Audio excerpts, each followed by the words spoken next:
It can, Vic, but still some serious problems ahead. Right now, at this moment, the mayor is upstairs in council chambers.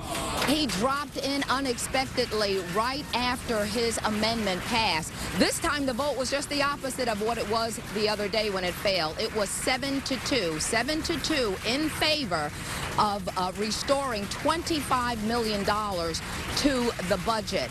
$25 million. That was the number that they settled on. Originally, the mayor had asked for 30.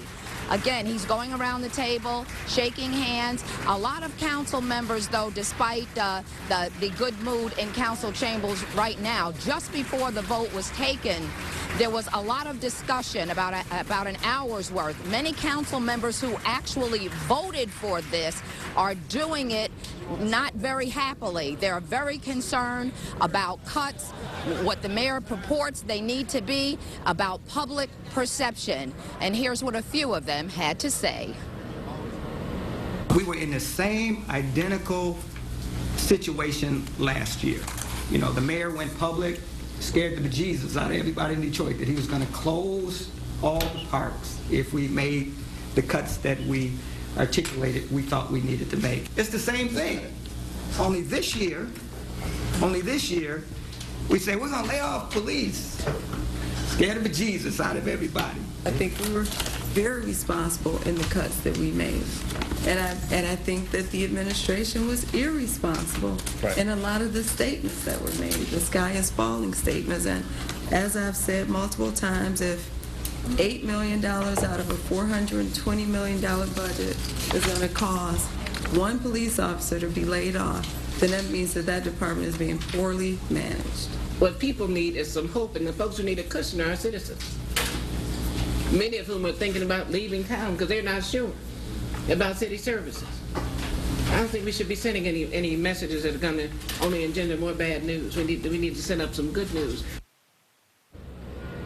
And in the end, the majority of council members felt just that way. Again, they still have some very serious, even grave concerns over what this is going to mean. They said basically they're just kicking the can down the road, and there's still going to be heck to pay because that $25 million is only going to add to the deficit. But there is a deal.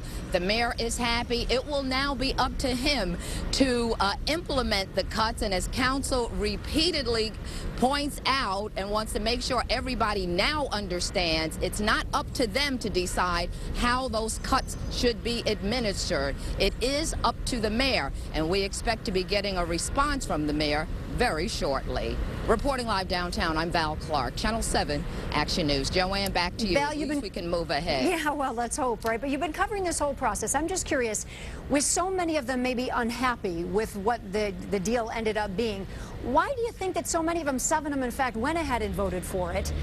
Just figuring it's not going to get any better, they had to do it? Well, as Ms. Watson said, you know, the perception sometimes becomes reality. People are nervous. They are afraid. They can't hear. And unfortunately, we can't bring them gavel to gavel coverage. And so all people hear is of the cuts and how serious they're going to be. Council wants to point out there are going to be some cuts and perhaps even some layoffs. They just don't think that they have to be quite as severe as the mayor has indicated. They will be keeping a very close eye, they say, on everything, scrutinizing every contract, and they also want to point out that this budget is evolving, and if new money comes in, that things can change. So everyone is really hoping for the best. Yeah, that's for sure, Val. Looks like a long road ahead still. Thank you very much for the live report. And you certainly can count on Action News for any and all developments on WXYZ.com, as well as on later editions of Action News as well.